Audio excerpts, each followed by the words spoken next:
Kamusta mga tropa? Isang biyahe na naman nga ang ating ginawa. Wala nga Valenzuela, bumiyahe kami papuntang Dingalan mga katropa. Na kung saan ang babaybayin natin mula Bulacan at malaking lalawigan ng Nueva Ecija. Na kung saan ang mga babaybayin natin mga katropa ay ang bayan ng Laor at ang Gabaldon. Hindi na nga kasi kami pala tropa dumaan ng Palayan. Ang binabay namin daanan na tropa ay ang Magsaysay Road, ang Baryo Tanawan, kung saan ay tatagusto ng Laor na mga tropa. Dito pa lang, solid na ang mga tanaw, tropa. Around 6 a.m. na kami nung nakarating kami dito sa Laor, mga tropa. Medyo layluan lang ang takbo namin dito mga katropa kasi may mga ginagawang kalsada. Stop and go lang. As in talagang literal na baklas yung kalsada, tropa. Talagang butas yung kalsada. Kasi inabagong semento. Hindi na nga pala kami nakapag-stop over dito sa magandang view rito at makapagpalipad ng ating kalapate. Kasi nga, nahabol namin na maaga kami makarating ng Dingalan mga katropa. Dahil tsak, aabutin namin yung masaklap na traffic ngayon sa Gabaldon. Balita namin talagang saksakan ng traffic ngayon doon dahil ginagawa yung kalsada. Tropa, sa parte na to na medyo pababa na, ito mo masasaksihan yung napakagandang view habang siya ay binabaybay mo pababa. Talagang yung makatatanaw mo yung kapatagan, tropa, na may bundok. Kasi kahit ilang beses man ako nadaan na rito talagang humahanga ako, tropa. Sa ganda ng view rin talaga, napakaganda, tropa. Hindi nga pala motor ang dala ko ngayon, tropa. Chikot na ang dala ko ngayon. Dahil kasama ko ang mga aking mga chikiting at ang misis ko. Dahil ang target namin ngayon mag camping site sa Dingalan ngayon, tropa. Kasi medyo mahaba-haba ang bakasyon ngayon na ngayong Holy Week. Siyempre, shoutout sa iyo tol. Salamat sa pahiram mong tent.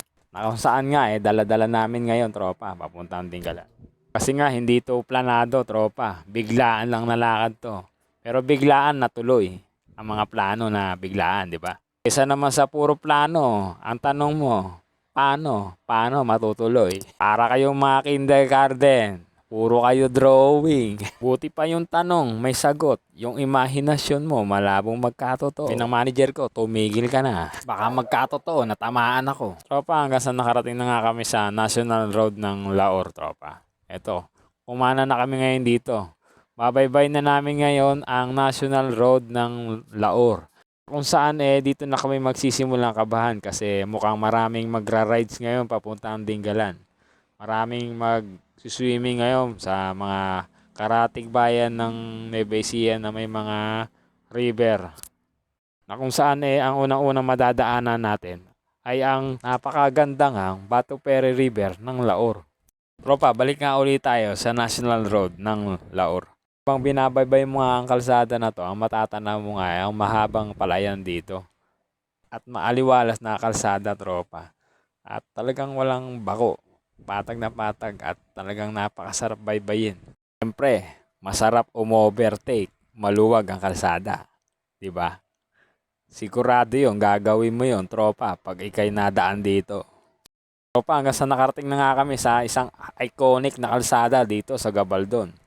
Na kung saan talagang babaybay mo ang harapan ng kalsada papuntang bundok. Pag natungtong ka na rin kailangan hindi mo kalimutan na magpa-picture ka sa bakas ng Gabaldon. 'Di ba? Tingnan mo naman, napakarami ngayon nag-stop over dito sa Gabaldon. At tsak na magpapa-picture to sa iconic na landmark ng Gabaldon, tropa. Dahan-dahan na nga ako nag-slow dito. Naghahanap ako ng pwesto para makapag-stop over na rin. Kaso talagang walang basyo talaga na paparadahan. Talagang napakarami ngayong namasyal. Buti na lang sa kalagitnaan meron tayong nasilip na bakante. Dito na tayo pagkakataon na huminto at magpakawala ng kalapate, mga katropa.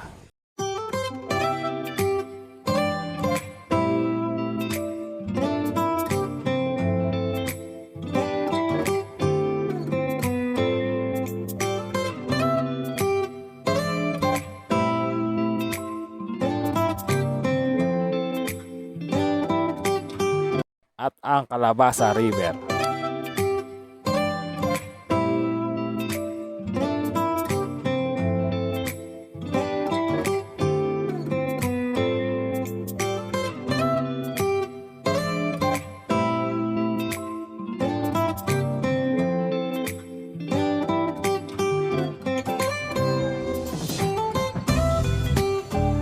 Sinundot ko agad ang Dupinga. Pinuntahan ko kagad tropa para mapakita sa inyo ang ganda ng Dupinga River. Matatagpuan nga sa aming bayan sa Nueva Ecija. Kaya proud ako, Nueva Ecijano ako mga katropa. Kaya kung sakaling kayo'y mapapasyal sa aming probinsya at sana'y matulungan nyo aming mga lokal sa pagtangkilik ng kanilang mga produkto na binibenta. Kasi yung mga maliliit na negosyo ng mga lokal sa turista umaasa mga katropa. Kaya sana'y matulungan nyo sila. Ayun nga tropa, nasa Dupinga River nga tayo at pagbastan niya yung napakalinaw na tubig nga ng aming ilog rito talagang napakasarap maligo. Kung saan talagang saktong-sakto sa init ng ulo mo. Tropa, ang entrance fee nga pala rito 20 pesos per head. Ang cottage kubo nila rito nagre-rate ng 600 pesos tropa. Meron nga pala tayong mga tropa dito nagpa-shoutout mula Malolos, Bulacan. Anong tawdan nyo po? Anong tawdan nyo? MPS Toda. Malolos. Malolos, bigas, Malolos. Okay po. Okay. Sige po.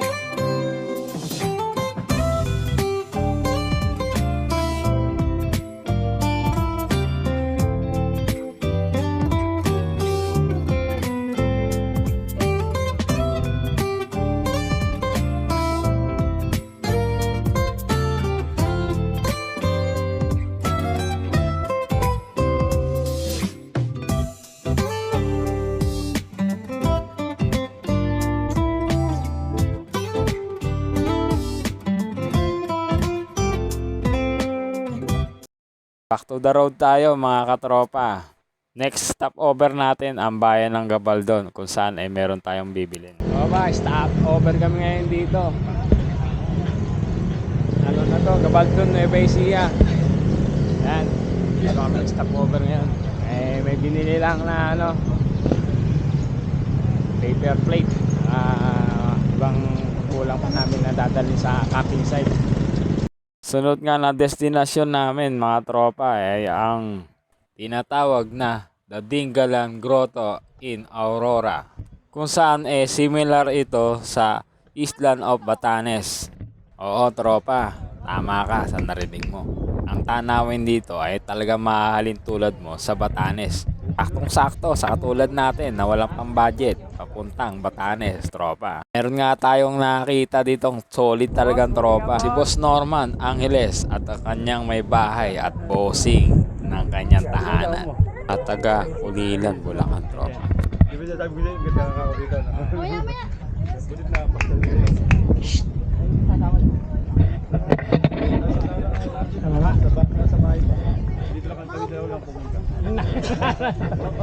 Kasi uwi na kami mamamaya. Kasi bukas sila uwi. Ay, nag-ano ba sila? Overnight? Dito, wala pa kami dito. Webis pa kami dito. Webis pa? Bukas pa kami uwi madaling araw. Sila, nababa pa. Kasi tropa, pag nasa taas ka, ang makatatanong mo, ang mga isda rito ay parang nasa Batanes ka na rin. Ang grotto nga pala rito nila ay nakaharap sa Pacific of Ocean. Tropa, medyo sawi nga yung kalapati natin dito makalipad dahil sa lakas ng hangin. Kasi tanghali na tayo dumating dito ng 10 AM na tayo dito. Malakas ang hangin na rito pag 10 AM. Mahirap maligaw ang ating kalapati. Siyempre, mahirap na dumampi ang mainit na haplos ni Mrs. Masakit yon mga tropa. Mawawala ang ating kalapati. Sure, nagulpi ako sa aking Mrs.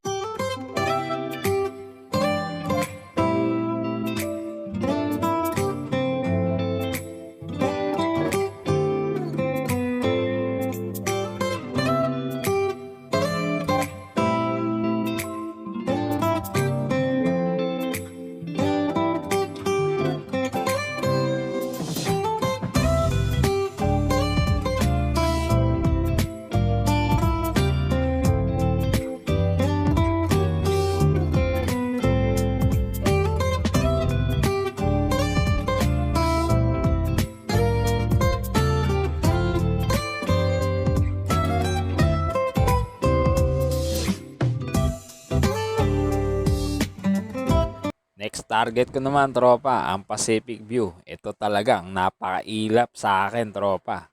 Kahit ilang beses na akong nagpunta sa Dingalan, 3 beses, pang-apat na ngayon.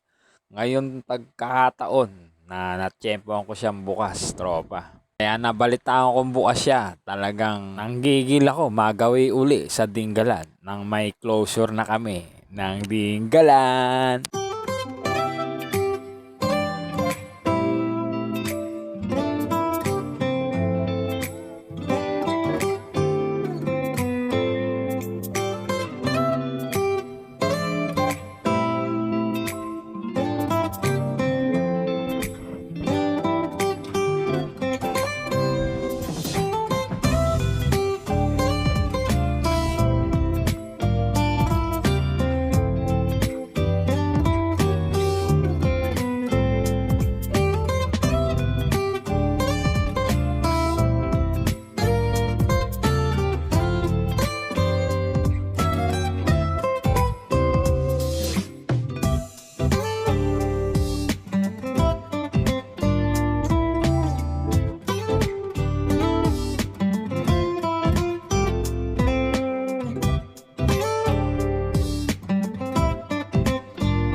Tropa, eto na nga. Kadami namin hinanap na destinasyon.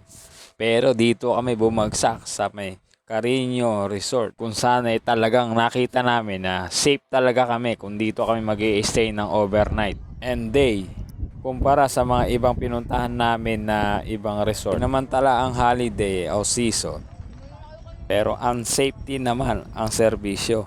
Parang ikaw, close tayo sa personal. Pero online, nagandahan sa video ko pero hindi mo magawang i-share.